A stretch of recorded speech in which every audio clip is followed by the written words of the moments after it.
Asyukan si pabahada na sadta didto na sadta sa Basakan area. Basakan Loop ang atong birada karong adlaw. Asyukan si mo dining padula ni Batidol no didto sa Sinanglanan ug nakaabot na dayon ta dari sa atong padulngan. Asyukan si naa day si Cons Brian da no ang pinaka number 1 supporter sa malay-balay sa mga runner. Cash out dia sa imo si Hal, grabe mo suporta na agyapon sa diri uban ang iyang asawa. Asyukan si pag-claim nato sa atong race bib dia diretso din ta warm up 20 kilometers di atong daganan no. Isa ka loop na diari sa Basakan area 20 kilometers atong daganan no kay dugay na ta wala kalungran ug mura na akong plano ani nga dagan maglungran. Asyukan si 20 km gyapon atong pag-ibig dia no, grabe ka isog mudagan gyapon sa isa ka loop ug sawa pagdugay gibuy-an na ang 20 km dia no. Dagko kay ngisi sa mga runner, grabe ka bibo. Asyukan si gilidpakan day ta ni Pude no, i-cash out din ako siya iyahan ni gikan nga mga footage wa manggutay kaugalingong video kay ang atong pag-ibig ni dagan pod. Salamat kay sa paghatag og gamay nga clip dulins isa kang alamat. Asyukan si ang naglidpak day dia upat wa gid nay tinguga dia og aksyon kog kabalaka kay wa ra ba koy lungran unya diretso ta ni dagan aning 20 gikan para bata nag 6 km sa kasisang LNK bunog pa kayo og daghan patagabation nga sakit sa atong paa. Asyukan si 10 km na din no og nakasabay gyapon ta sakit na ra ba akong ginhawa unya wala pa gid ta naanad og dagan aning 20 long distance ba. Asyukan si Mitcharon ay nagdala sa lidpak di og medyo nakadistansya na siya pero nagsabay og gukod lang gyapon ta pero sakit na gid akong gabation di sa akong ginhawa. Pasalamat na lang gid tano kay adtong last week nakakarga tag 10k nga tempo og dako kaayo to og tabang sa atoa karong adlaw kay naatay nakuha ag kusog para makasabay sa lidpak hangtod sa 10 km og pag-abot sa 12 km na amin nasabutan og nauyunan sa tanan ug mauna ang dahilan nga kami nagkumpiyansa ng tanan ani nga padagan ayha pagid nitingog pag-abot sa 12 kilometers no. Taas-taas pud among pagpaminaw sa kondisyon sa matag usa ayha mi nagkahiusa nagbinantaya ra gid mi sa among kondisyon no from 1 km all the way to 12 km ayha mi nagkasinabot. Asyukan si kung kanus ami nagkasinabot nagtiniraha na noon mi ay ambot. Asyukan si tulo na lang media no og nawala na gid ang atong isa ka amigo sa Bunal team ni minor siya kay sakit na iyang gabation sa iyang tiil naluthan gid siya pero okay na siya safe naman gyapon ang matag usa sa amua kay naa naman minasabutan bisan pag di na siya kasabay sa amua pag-abot sa finish line. Asyukan si dako kay atong pasalamat sa atong kaugalingon di kay nakasabay gyapon ta bisag mubo ta og mileage og kulang ta sa karga og naka second place pa ta. Asyukan si nakaabot na regos finish line ana na og second ta karon gabalikan nato atong pag-ibig para ganahan pod siyag dagan og di isa sa mutluyahan og cash out day sa tanan nako natagbuan bunal mong tanan. Asyukan si cash out sa mga marshal da no naata diri sa last aid station nagkaon ta kay grabe ka gutom o grabe ka uhaw naghapit lang sa ta kay layo-layo pa day atong pag-ibig. Pag finish nako grabe gid ka gutom o grabe gid ka uhaw unya sa dula wala tay ginagamit nga gugel or energy gel da no kay wala ta naanad og wa pod tay budget para ana lungran ra magidunta atong plano ani no den tubig-tubig ra dayon ba pero nakaya man sa atong ginhawa gipadayon nato og nakachamba pa ta bisag bunog pa kayo tagikan sa LNK sa kasisang og katupod si Mitcharon og si Puden nagdula gyapon to sila sa LNK. Si Mitcharon 12k second place og si Puden 17k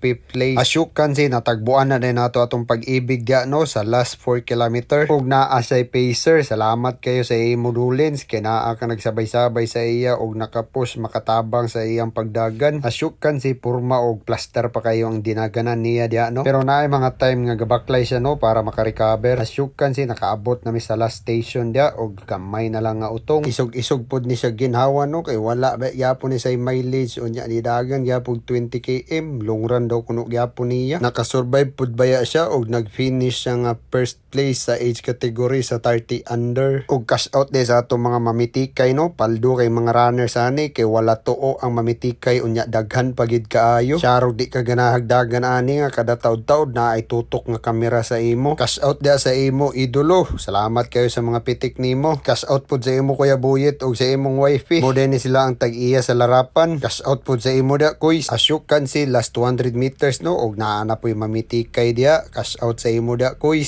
Asyukan si hapit na gid sa finish line atong pag-ibig dia no og last blow na niya. Saludo ko sa imo ni dagan og 20k way mileage og way kaba og na champion pa sa iyang age category og gikuha na iyang pangalan dia kay gilista. Asyukan si nagkuha Makakuha na din ta sa atong milya no, Batidol. Cash out, Batidol. Cash out. Tanawa lang nyo yung video niya. Daan na rin no? Asyukan si cash out sa imo dia Batidolin. Congratulations sa successful event og next year na pod mamahaw sa ami kadali. Asyukan si nag-awarding na din ang 10k dia no og champion si Kyle, second si Elmar. Maora gid ni sila sigig balik-balik sa podium no. Ako sa inyo saludo. Nag-uol ra ba gid ni si Kyle no, ang batang sumpong na walang pahinga kay hapit na daw ang tingklase niya unya di na daw kay siya maka-appeal og panran. Mag first year college na mugod ni siya unya dito siya nag-eskwela sa Muswan. Asyukan si ang walang pahinga pod na Nathan, podium na pod siya sa age category niya. Asyukan si pag naog niya awarding nabunutan din sa rapol ang iyang number. Asyukan si gitawag ng pangalan sa atong pag-ibig dia no, champion day siya sa iyang ka-age category. Mubunal gyapon sunod-sunod ang podium.